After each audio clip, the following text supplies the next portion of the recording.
What's up, guys? Welcome to another episode of La Banca Podcast in English. I'm your host, Marquinho, aka Che Segovia. My regular name's Mark, for those who don't know. What's up, man? I'm here with my co-host Fidel. What's going on, bro? Yo, what's good, my people, man? I'm here. I'm back. I took the week off last week. I didn't take it off, but I was doing some diligence here and there. So, but it's good to be back, and it's good to come out and just give out my opinions of what's going on today in football. And so I'm excited to be back. Let's go. Nah, man, don't be bashful, man. You're out there doing good work out there, man. Let the people know what you do out there, man. So I'm a teacher for some of you guys who don't know, but at the same time, I coach soccer. So I work at one of the inner city schools here in Houston, and it's one of the very difficult high schools to work in. And so I'm able to just get these low income kids with full of challenges, but they're so persistent, man. They're so resilient. The kids me going, so I go out there and I train them and get them to go to the state and compete and show them that we have some good quality. So we're from the hood, but we're also good. You know what I mean?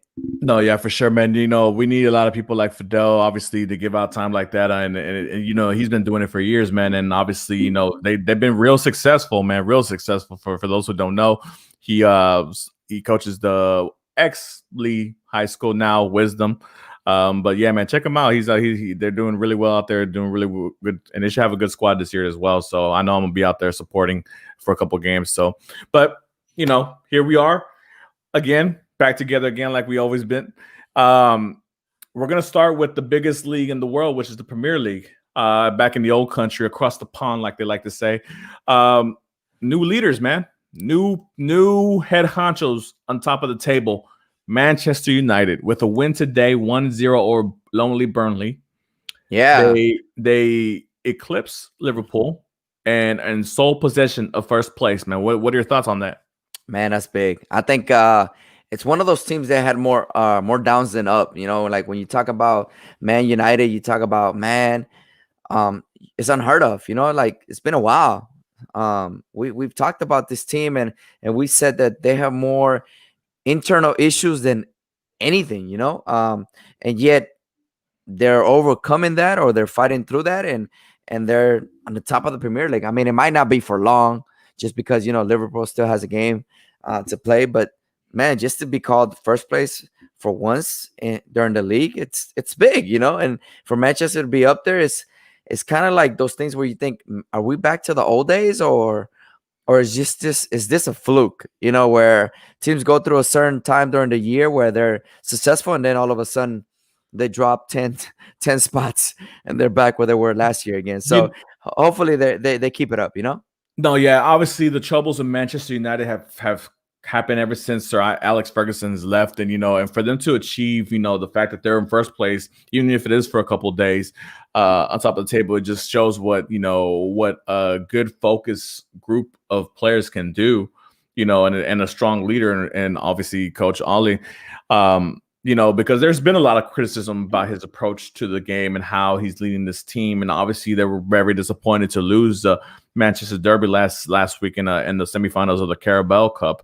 But 1 week you're failing, and another week you're doing really good things, and that's the life in the Premier League and life in soccer in England in general. Because like we said, with other teams and any teams in this season, obviously, you have a couple of good weeks and you move up the table real quick, but the same thing, you have a couple bad weeks and you're falling really low. And for Manchester United, they're first place. I mean, they're even on games with Liverpool as far as 17 apiece. So, there's no game in hand or anything like that. 36 points to 33. They have the most wins in the league with 11, which is another good sign for them. Obviously, in the era that we followed soccer, and obviously, especially in my era where I've really watched a lot of European soccer the last, decade and a half, Manchester United is one of those big names, that we know alongside with Barcelona, the Real Madrids, Bayern Munichs and things of that nature. And we're so accustomed to them being on top of the mountain. That's right. Go ahead. Yeah, and that's what we're so used to, so used to seeing Manchester United win titles, be in the race for titles, or winning titles, and now that has gone through this collapse or years of drought, it kind of brings it to a point to where like, okay, so what's happening? Is it the, is it the coach? Is it the players? Is it the money being invested, or what? Because if you think about it, the money's there. The money's there to go for long runs, to choose whoever you want, trade, sell players, whatever the case you want to be. So Manchester United should always somehow, some way be up there. And I don't know if people are not giving them the pressure enough for them to feel like obligated to bring it upon themselves to bring these titles or to fight for titles or what. But it's gone to a point to where like, okay, yeah, well, Manchester United didn't do good again. Okay, well, whatever, right? I think they're hurting from them being their own worst enemies. They're I think they're killing themselves eternally. Obviously they had such a great run with the 25 plus years with Sir Alex Ferguson winning, numerous of Premier Leagues, winning, FA Cups, Carabao Cups, Champions League titles, winning the first treble in '99 with that golden age team, of Beckham, Giggs, Rio Ferdinand and players of that nature, but when an era like that finishes, especially such a strong era that dominated the Premier League or English soccer in general, to come whatever follows after that can never live up to par. It's very rare. And let's not forget, I mean, Manchester United has had some success since after Sir Alex Ferguson retired. They won a Europa League, they won a couple of FA Cups, but obviously the main objective for a Premier League team is to win the Premier League title, which they have yet to do after the Ferguson era. And that's one of the things that they want to get to, and the Champions League title obviously as well, because they haven't won that since I believe 2008 when they beat Chelsea. I'm sorry to remind you of that, Fidel, but and they're not gonna win it this year either. Yeah. So I mean, it's one of those things where it's hard to follow up the main act. It's a very difficult task, but I think that Manchester United, if they can get out their own ways and stop worrying about the internal, negative things that are going on, I think they have the talent, man. And like you said, they had the finances, even though we're in a pandemic and a lot of clubs are financially hurting. And I'm not saying that Manchester United is not one of those clubs that are hurting financially, but financially they're right up there with the Real Madrids and Barcelonas. They have the money from advertisement, sponsorship, their jerseys deals, all those things, so they got the money to go out there and do what they need to do. We'll see if they bring anybody in from this January transfer window to help them to help them cement their place here and maybe win this title this season. But it's a lot of up and downs with Man United. But I think if they can achieve this Premier League title this season, it would be a huge, huge gold star for Ollie and his staff.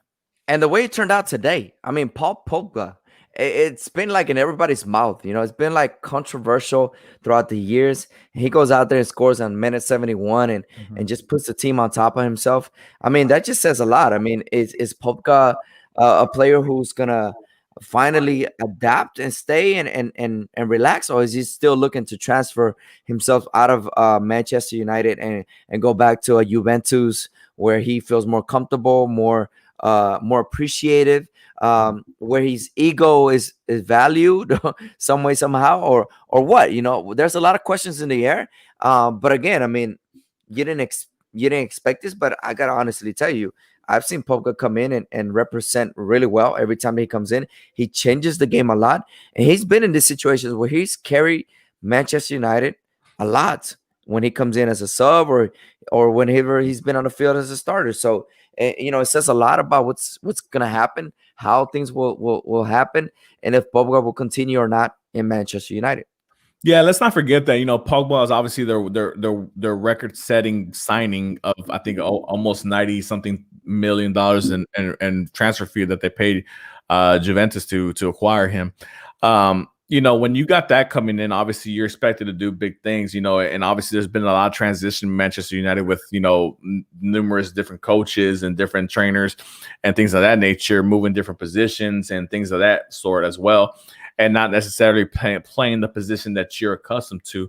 But, obviously, you're professional. You got to do what's best for the club, what's best for yourself as a player. But in the same time, he's been hampered with injuries. Maybe not being on the same page as with whatever coach was there at the time. And obviously right now, having a player of the stature and quality of a Bruno Fernandes who's playing ahead of you in your main position, you're not gonna displace that guy. That guy is the heart and soul of Manchester United ever since he came in last season in January. So it's a little bit of a tough task for Pogba right now.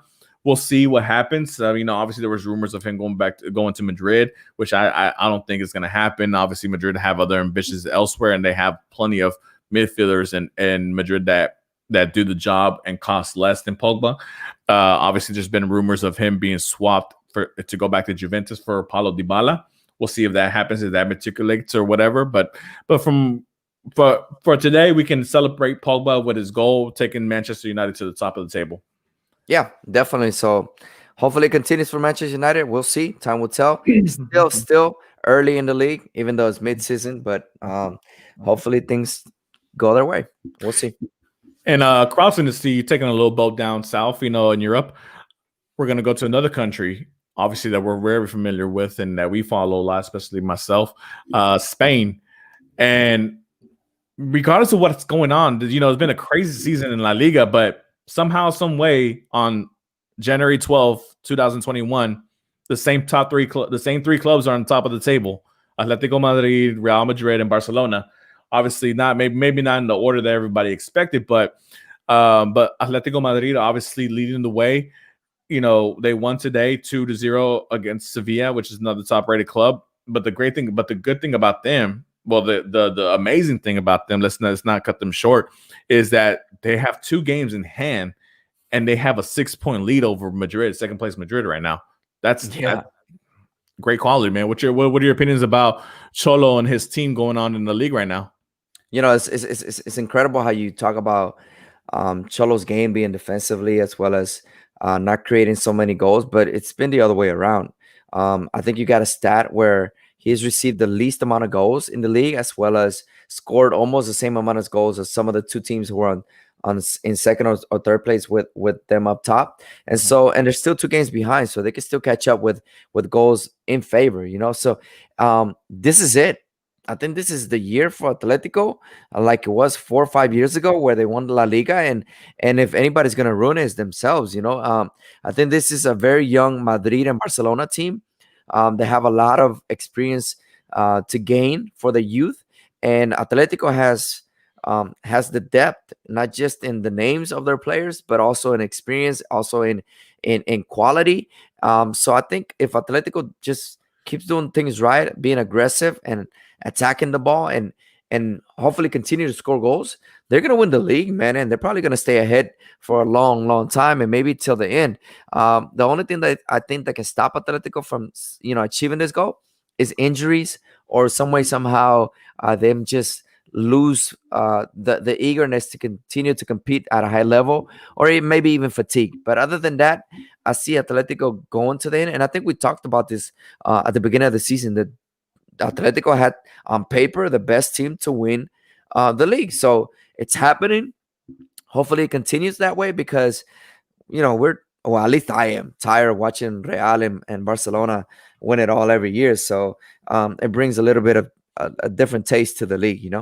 What's funny? Obviously, Atletico had the disappointment last week where they were knocked out unexpectedly in the early stages of the Copa del Rey. So now their main focus is La Liga and Champions League, right? So the 2 biggest competitions, they have their full squad available to them. And it's crazy how you mentioned that. It's been about 6-7 years that they won their last La Liga title, and oddly enough, they won it with an ex-Barcelona striker, David Villa.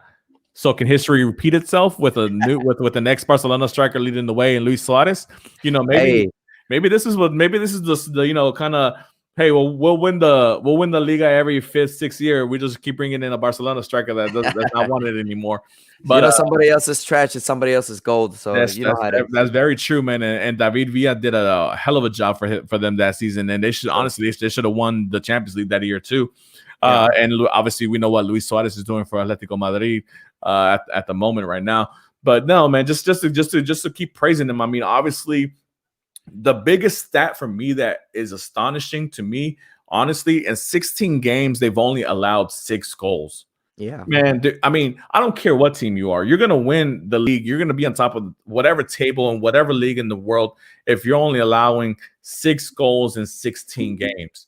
That's one hell of a defense. And obviously, we know that what Jen Oblak is. He's one of the best goalkeepers, if not the best goalkeeper in the world. Right. But yeah, man, it's an amazing defense. And I know sometimes we harp on the fact that Cholo Simeone focuses too much on his defensive tactics and he should be more offensive. But I mean, in the long run, it's gonna help him win this La Liga title. Bearing in the injuries. Now, obviously, when it comes to knockout games and tournament games as far as like Champions League and things of that nature, I wish he would adapt a little bit more and be more offensive because he does have the firepower to do it. But yeah, man. And before we move on, what are your thoughts about Real Madrid and Barcelona? I mean, they had their slow starts, but they're right there. I mean, they're heating up. I mean, look at Madrid. Madrid has been able to play well. They've had, I think, a couple of games where I think the last couple of games they've tied in the league. So it's like that back and forth where you have a good month and then you start slowing down again. So it's a matter of Zidane just getting in those players' faces and motivating them again. And then you have a Barcelona who's the greatest player in the world. Messi has woken up again. I mean, he scored 4 goals in the last 2 games. Mhm. So he's finally smiling. He's finally having fun again. He's finally Yeah. enjoying playing again. So it's good to watch. It's great to watch. And who knows? Maybe if some way somehow Atletico Madrid trips, they'll jump on him and pass them. So it's a good way of seeing the La Liga. It's a good way of seeing excitement, and hopefully it stays close some way somehow, but competitive at the same time. So No, yeah, I'm no excited. doubt.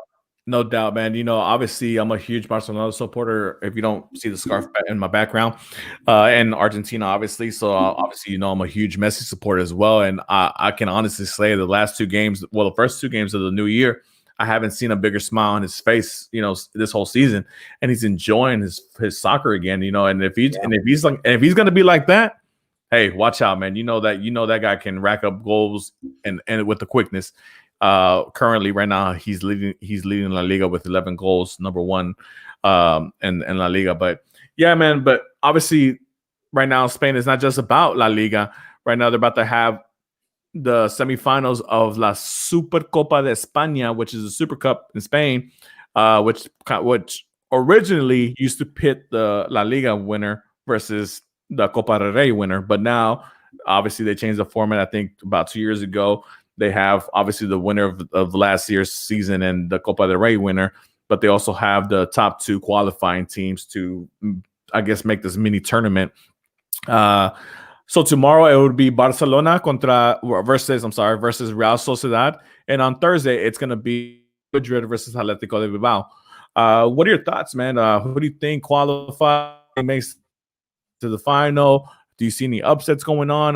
Do you think you'll see full teams? I mean, it is a trophy on the line. So your opinions, your thoughts on this tournament? Yeah, that's very interesting. I mean, is Barcelona really going to come out with a full squad or Real? I mean, at the end of the day, these guys, they have a lot of pride, Mhm. So I don't doubt, and I see foresee future as a Clásico game, develop them in the finals. But then again, you see it as, okay, wait, Bilbao and Real Sociedad are going to come at all costs. And because for them, this is a final, for them, this is the most they can probably get out of a regular season. You got Barcelona and Madrid in the Champions and a couple other competitions, but for them, this might be one of those, oh yeah, we got the team beat, like an overconfident type of thing, and then Bilbao and Real Sociedad might come in and surprise him. But I still see it. I still see a Barcelona taking it serious. I still see a Real Madrid taking it serious, just because these 2 teams have a lot of pride in criticizing each other For sure. when one of them loses and the other one gets to the final. It's like, it doesn't matter who's coaching. I mean, you heard it before where Mourinho said, yeah, we got eliminated, but who cares about small cups? I mean, really, bro?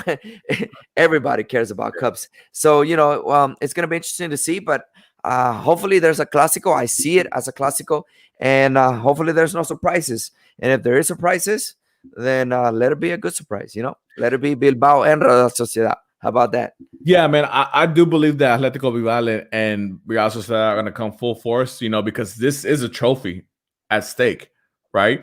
And those teams, they don't get opportunities at trophies too much too often, obviously, because we know that Spain has been dominated by the three teams that we mentioned prior. And I truly believe that they're going to come full force. Now, as far as Madrid, I think that they will bring a full force because obviously, they have a lot of pride. They want to represent los blancos and all that good stuff and make sure they have a good showing. And obviously, they don't want their rivals to have one up on them because they know, we know that whoever comes out of here looking crappy is going to be laughing at the other one. That's right. So, and obviously, we have a friend here, a brother from another mother, who currently is not with us right now. Little man knows that if either Madrid goes down early or whatever, I'm gonna be on his, like what on rice, and I know he's gonna give it to me, vice versa, if Barcelona goes down early. But as far as Barcelona, I think that they're gonna give it their all, man. I mean, because obviously the appointment of Ronald Koeman as a coach was kind of 50-50, between the fans and the directors and all that stuff and the players. But this gives him an opportunity to win a trophy. And once you start putting silverware on your resume, it buys you time. It buys you time. I don't care what anybody says. I don't care how small the tournament it is or whatever. You put a trophy next to ex coach's name, it buys you time, and it starts buying you respect from fans and players and all that stuff. And if he goes here and wins the Supercopa, it's going to give a lot more motivation to the team to where his tactics are working. We have a true friend, Luis Padilla, watching us. He's one of our commentators in the Spanish cast, and he's still staying true to his saying. He's saying Real Madrid, Real Sociedad. It's going to be a Real Championship final. So in that case, Real Sociedad champion, obviously. Hey, you never know. It could happen. But I mean, I'm with you, man. I think it's gonna be a clásico.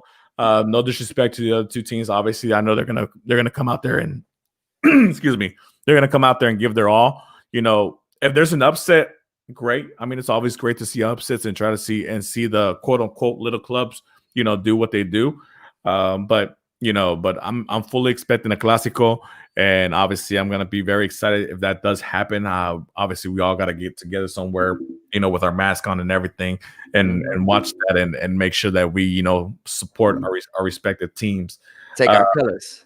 Yeah, for sure. Shout out to Little Man. I love you, regardless if we're, across from each other or whatever, it's all love. But yeah, man, we'll see what happens in the Supercopa de España. I'm looking forward to watching the game tomorrow, obviously, because Barcelona plays tomorrow. But also, I'm looking forward to seeing Atletico Bilbao beat Real Madrid on Thursday. We'll see. But speaking of Madrid, one of Madrid's all-time goal scorer with 450 goals, Cristiano Ronaldo, accomplished another feat. That's true. He became the all-time goal scorer, period. Not just in Madrid, period, of all time. Right. Obviously, for me, Ronaldo, he's one of the greatest players of all time. Regardless of my opinion on him, whatever, this and that, I can't take away what the man's done. I can't take away what the trophies he's won, the awards he's won, the things he's accomplished. He's an amazing player, a real attack-minded player who goes out there and gives his all 100%. For him to achieve this feat, obviously with what Messi did a couple of weeks prior, it just comes to show how much the game has progressed and how much these players have done, especially Cristiano Ronaldo and Messi in this past decade and a half, how much those two guys have been able to accomplish. And it's just another token on his badge. So your thoughts on Cristiano? That's what Cristiano is all about. Cristiano has this winning ego that he wants to be the best. He wants to have more. He wants titles. He wants to be a legacy, right? A legacy of recognition, a legacy of history, right? You want to go on the books as one of the best, if not with the most of anything and everything, right? So if it ends up being this way, if Cristiano continues to score goals, and he has that record for goals, for his lifetime. And if Messi doesn't catch him up or surpass him, he's gonna take a lot of pride in that. And I think that's just the type of person that he is. He's a type of winning mentality that just it doesn't stop, and just his ego, man. That's just what he wants, regardless of what the competition is, or who they're playing against, or what it is, national team, clubs, whatever. He wants to be the best, and he wants to win at all cost. And competitive wise, I mean, what can I tell you? If you look at him during games, it's just there's nobody like him. I mean, Messi to me is the best in the world, but when you want to compare these two, I mean, when it comes to character, to want the ball and to argue that he wants a pass or a chance to score, he's the one. He's the one. And that's the one that's always say, let's keep fighting, let's keep doing this. So there's a lot of differences in between both of them, but Cristiano surpasses Messi in this aspect, in the aspect of the will to want it more. Yeah. And sometimes Messi lowers his head when the team is losing, or lowers his head when he does everything and nobody else can score. You know what I'm saying? Yeah. Cristiano, no. Cristiano just wants to keep competing to the last minute, and just his personality. So I think it's a very good goal. It's going to continue for more years, because I'm sure he's going to play many more years. Yeah. He's not going to give up until he puts a number up there where nobody can reach him, because again, that's who he is. And another news is today he won the best award, known as the best award athlete in the world. So congratulations to him. He gets a couple of recognitions on the same day. Let's go. Yeah, for sure, man. I mean, like, obviously, if the thing about my thing with Cristiano Ronaldo is he's always played for teams that I'm against. He played for Manchester United. I'm an Arsenal fan. Right. He played for Real Madrid. I'm a Barcelona fan. He playing for Juventus. I'm a Milan fan. So I mean, it's just been an unfortunate thing where he's been playing for teams that I obviously have had there are direct rivals to the teams that I love. So it's an unfortunate thing, but I respect what the man has done. He's like a Terminator, man. He's a Terminator on the pitch. He's out there to destroy. And that man isn't gonna stop until he reaches his objective. And all respects to him. Obviously he's had a great career. You mentioned Messi is more of a Messi and like genius are always compared side to side when you talk about soccer. Messi being a genius on the pitch, whether it's scoring goals or assisting on goals or making the play that needs to be done to create a spark. But Ronaldo is a murderer, man. He's out there killing it. He's out there killing people. So, just two different basics, two different dynamics on the game, but two of the all-time greats of all time, in my opinion, obviously. But obviously both of their careers are not done yet. We'll see where everything ends up in a few years, Hopefully they last for another decade, in my opinion. I mean, I love to see both of them. It'll be a sad day once those two guys are gone from the game, but it's a great thing to see for Ronaldo to get that acknowledgement and to get this record, and we'll see how long he keeps him, man, because there's a number 10 in Barcelona, right behind him. So that's right. So we'll see, man. But speaking of number 10 in Barcelona, before we go, obviously we all know we can't have a soccer show without mentioning Messi and what's going on with him. And is he going to stay? Is he going to go? Is he going to Paris, Manchester? What's going on? Is he going to come to MLS? What's going on, man? What's going on with Messi? And obviously we all know the connection that Messi and Neymar have together with their infamous, what's up, chat with him, Neymar and Suarez, and obviously all the rumors going on with whether PSG are going to re-sign Neymar and Mbappe, or they're going to wait to bring in Messi and see what's going on, or there's been other rumors now that they're going to bring in Kun Agüero. I don't know what's going on, man. But just before we go, what's your opinion? What on the whole Messi saga? Do you think he's going to stay? Do you think he's going to go? And if he goes, where does he go? To PSG, Manchester City? I mean, just go ahead, man. The floor is yours. So it's a deep thing, right? Like a lot of people are rumoring right now that Messi and Neymar are speaking every day. They're like brothers, and it's true. Yeah, it's true. I mean, Messi has never had the best time of his life until he was with Suarez and Neymar. In the aspect with Ronaldinho. Well, yeah, maybe with Ronaldinho, but more importantly as a leader, right? Because and then Ronaldinho was considered the best, right? Yeah. And so These two guys under him and knowing that he was the best and giving him that respect, and having fun day after day, game after game. It was just amazing to watch. And being able to reunite and go with Neymar, I think is one of the goals that Messi has always wanted.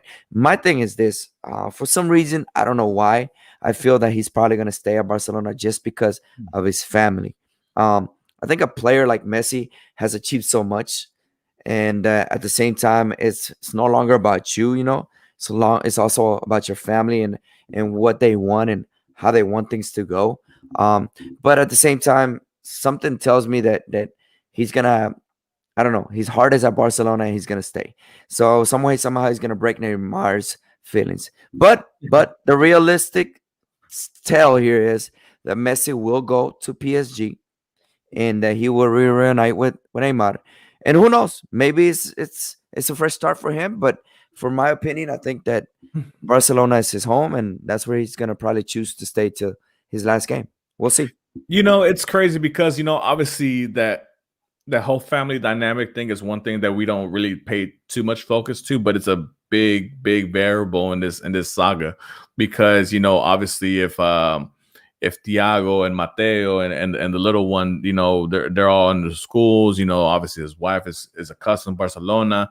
Barcelona is a lot different than Paris, or Manchester City or Manchester in that regards. And if for whatever reason they just don't feel it, Messi's a family man first. He'll stay in Barcelona and play out his career there, which I'm pretty sure was his goal in the beginning before this whole saga thing happened with the beef with the president and all the other stuff going on, whatever. But obviously we got to take that in consideration. Now, if that's out the way and the family can adapt, then obviously, him going and pairing up with Neymar is kind of is leading the way ahead of him reuniting with Pep and Manchester. It's crazy how, when you throw around these figures and these numbers, of possible payments to a player, especially right now with the pandemic and all these things. And I know we mentioned in the Spanish show that, Messi being paid real lucratively, which he deserves, in my opinion, and I understand that a lot of people feel a lot different because, of the club, not being able to afford X, Y, and Z, and things of that nature. But, when a player signs a contract, they want him to uphold to that contract. Now, when the club needs the player to kind of, hey, can you give us, why does the player have to give back? When the club doesn't give back to the player when he's needed. The same thing, with that whole Sergio Ramos saga right now, Real Madrid. Right. You have a saga right there where the player has given you everything, yet you're here not wanting to sign him to a longer contract that he wants because he's deserved it. He's done everything for you, but yeah, he's of age and he's not a healthy player anymore. But that's neither here nor there.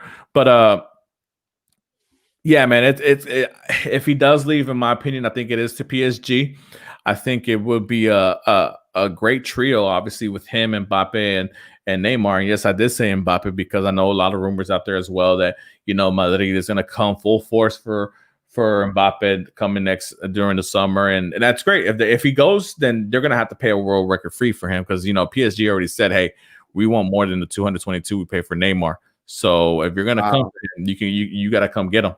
Wow, that's huge. So yeah, obviously, and Mbappe, obviously, he's that player. He's that next generation. He's the next generation's Messi and Ronaldo bearing any injuries happening to him.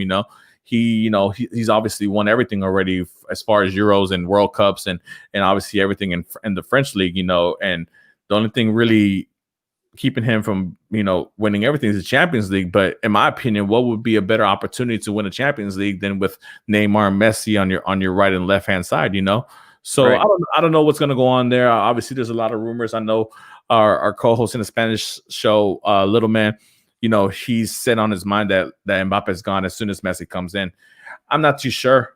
I think that, the people, the directors in Paris, their main objective is to get this Champions League trophy. So if they got to keep Neymar, if they got to keep Mbappe and he goes on a free, but they achieve that goal, I think that's a sacrifice they're willing to make because, they're going to get so much more money brought into that club as far as sponsorships already with the jersey sales from a Messi signing and things of that nature. And then the broadcast deal from the French television channels and just channels worldwide. You're going to be able to sell your brand to different areas that you normally wouldn't have access to because now you have an international figure like Messi. With all the respect to Neymar and Mbappe, but Messi is maybe 2 levels atop of those two. But Right, right. And of course, he knows his value. He knows Mhm. what he can give to a team, and Messi generates a lot of money, man. So He if, does. if you pay him 100 million, he probably bringing 800, 900 million. So, and it's a good investment. It's a win-win investment for both sides. So we'll Obviously, see what happens. obviously, and before we go, I wouldn't be surprised if the brand Messi is $1 billion brand, if not Right. more. Yeah. So I mean, obviously, I know when you throw those big figures around, especially during this time period right now, it seems ludicrous, it seems crazy, but that's the world of soccer. That's the way. That's the where it was heading. You Right. know, because the money was getting crazy. Yeah. you Yeah. know. Definitely. But hopefully this kind of pauses everybody and kind of takes them back a little bit to where it comes to realistic numbers. But neither here nor there, man. But yeah, guys, obviously this is an abbreviated version of the Spanish show. Obviously if you've watched us in the Spanish show, we talked other topics and the same topics that we talked here right now. Before we go, please, if you're watching this for the first time on our channel, please give us a follow. Give us a thumbs up, a like, and share it with your friends, man. We talk a lot of soccer, all the leagues in the world, and if you join us on the live chat, we talk back and forth during the chat, whatever we're engaged and we want to talk whatever you want to talk about. But yeah, before we go, if Fidel, is there anything else you want to say? Nah, man, just keep showing love to us. We'll continue to be here every week, and whether you like it in English or in Spanish, show some love. Thank you. Yeah. If you like it both ways, let us know too. All right, guys. Well, y'all have a great week and enjoy all the soccer matches this week. We'll see you next Tuesday.